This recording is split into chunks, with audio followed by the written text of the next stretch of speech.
പഹൽഗാം ഭീകരരെ വധിക്കാൻ ഇന്ത്യ നടത്തിയ ഓപ്പറേഷൻ മഹാദേവിന് മുക്തഖണ്ഡം പ്രശംസിച്ച് അമേരിക്കയിലെ മോഡേൺ വാർ ഇൻസ്റ്റിറ്റ്യൂട്ടിന്റെ അധ്യക്ഷനും യുദ്ധവിദഗ്ധനുമായ ജോൺ സ്പെൻസർ.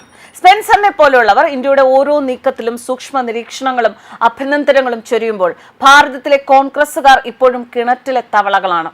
അദ്ദേഹം ചൂണ്ടിക്കാണിക്കുന്ന ഉദാഹരണം ഇങ്ങനെ: യുഎസിൽ 2001 സെപ്റ്റംബർ 11 ആക്രമണം നടത്തിയ ഭീകരരെ വധിക്കാൻ US 18 മാസമെടുത്തു. ആ ഭീകര ആക്രമണത്തിന്റെ മുഖ്യ ആസൂത്രകനായ ഒസാമ ബിൻ ലാദനെ വധിച്ചത് പിന്നെയും 10 വർഷത്തിന് ശേഷം 2011. എന്നാൽ ഇന്ത്യ പഹൽഗാമിൽ 26 ടൂറിസ്റ്റുകളെ വെടിവെച്ചു കൊന്ന ഭീകരരെ വേട്ടയാടി വധിച്ചത് വെറും 97 ദിവസത്തിനുള്ളിൽ. ഇത്രയും ചുരുങ്ങിയ നാളുകൾക്കുള്ളിൽ അങ്ങേയറ്റം പരിശീലനം ലഭിച്ച ഭീകരരെ വേട്ടയാടി പിടിച്ച ഇന്ത്യൻ സേനയുടെ മിടുക്ക് അപാരമാണെന്ന് അമേരിക്കയിലെ മോഡേൺ വാർ ഇൻസ്റ്റിറ്റ്യൂട്ടിന്റെ അധ്യക്ഷനും യുദ്ധവിദഗ്ധനുമായ ജോൺ സ്പെൻസർ. ഈ 3 ഭീകരരിൽ ഒരാളായ സുലൈമാൻ പാകിസ്ഥാൻ സേനയുടെ കമാൻഡർ കൂടിയാണ് എന്നതും ശ്രമകരമായിരുന്നു ഇന്ത്യൻ സേനയ്ക്ക് മുമ്പിൽ ഉണ്ടായിരുന്നത്.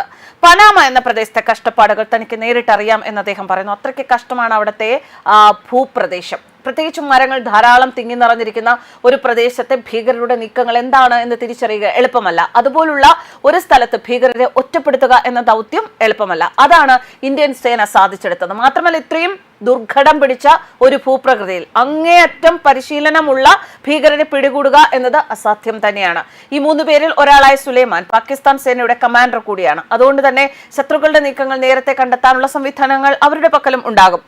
ആ കാരണം കൊണ്ട് തന്നെ പരിശീലനം സിദ്ധിച്ച ഭീകരരെ വേട്ടയാടുക എളുപ്പമല്ല. പഹൽഗാം ഭീകരർ ഉപയോഗിച്ചിരുന്ന ഷൂസ്, ആയുധങ്ങൾ എല്ലാം ആധുനികമായിരുന്നു. AK-47 M4 കാർബൈൻ, അമേരിക്കൻ നിർമ്മിതമായ M9 തോക്കുകൾ എന്നിവ ഇവർ ഉപയോഗിച്ചിരുന്നു. യുദ്ധത്തിന്റെ കാര്യം പറയുകയാണെങ്കിൽ 3 പഹൽഗാം ഭീകരരെ വധിക്കാൻ ഇന്ത്യ നടത്തിയ ഉയർന്ന അപകട സാധ്യതയുള്ള നൈറ്റ് ഓപ്പറേഷൻ അത് അങ്ങേ അറ്റം അവിശ്വസനീയമാണ്. വെറും 97 ദിവസത്തിനുള്ളിലാണ് ഈ ഭീകരരെ ഇന്ത്യ ഒറ്റപ്പെടുത്തിയതും വധിച്ചതും. അതിന്റെ വേഗത നിസ്സാരമല്ല. കാരണം അമേരിക്കയിൽ ആക്രമണം നടത്തിയ അൽ-ഖ്വയ്ദ ഭീകരരെ വധിക്കാൻ അമേരിക്ക 18 മാസം എടുത്തു. ഒസാമ ബിൻ ലാദനെ വധിക്കാൻ 10 വർഷം എടുത്തപ്പോഴാണ് ഇന്ത്യ വെറും 97 ദിവസത്തിനുള്ളിൽ പഹൽഗാം ഭീകരരെ ഒറ്റപ്പെടുത്തി വധിച്ചത്. നേരത്തെ ഇന്ത്യ പാകിസ്ഥാനെതിരെ നടത്തിയ ഓപ്പറേഷൻ സിന്ദൂറിനെ കുറിച്ച് വിശദമായി പഠിച്ച വ്യക്തി കൂടിയാണ് ജോൺ സ്പെൻസർ. പഹൽഗാമിൽ 26 ഇന്ത്യൻ ടൂറിസ്റ്റുകളെ പട്ടാപ്പകൽ വെടിവെച്ച് കൊന്ന ശേഷം ഓഫാക്കിയ സാറ്റലൈറ്റ് ഫോൺ 97 ദിവസങ്ങൾക്ക് ശേഷം ഓണാക്കിയതാണ് 3 ഭീകരർക്കും വിനയായത്. ചൈനീസ് നിർമ്മിതമായിരുന്നു ഈ സാറ്റലൈറ്റ് ഫോൺ. കഴിഞ്ഞ കുറച്ച് നാളുകളായി ഇന്ത്യൻ സേന ഇവരെ പിന്തുടർന്നു വരികയായിരുന്നു. 3-4 ദിവസമായി ഇവരെ ശക്തമായി സേന പിന്തുടർന്നു.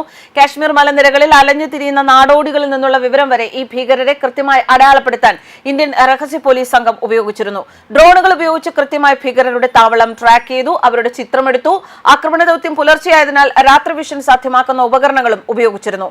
Human intelligence, signals intelligence, satellite ചിത്രങ്ങൾ ഇതെല്ലാം ആധുനിക രീതികൾ കോർത്തിണക്കിക്കൊണ്ടുള്ള നീക്കമായിരുന്നല്ലോ ഓപ്പറേഷൻ സിന്ദൂറിൽ കണ്ടത്. അത് തന്നെയാണ് ഓപ്പറേഷൻ മഹാദേവിലും ഇന്ത്യൻ സേന നടത്തിയത്.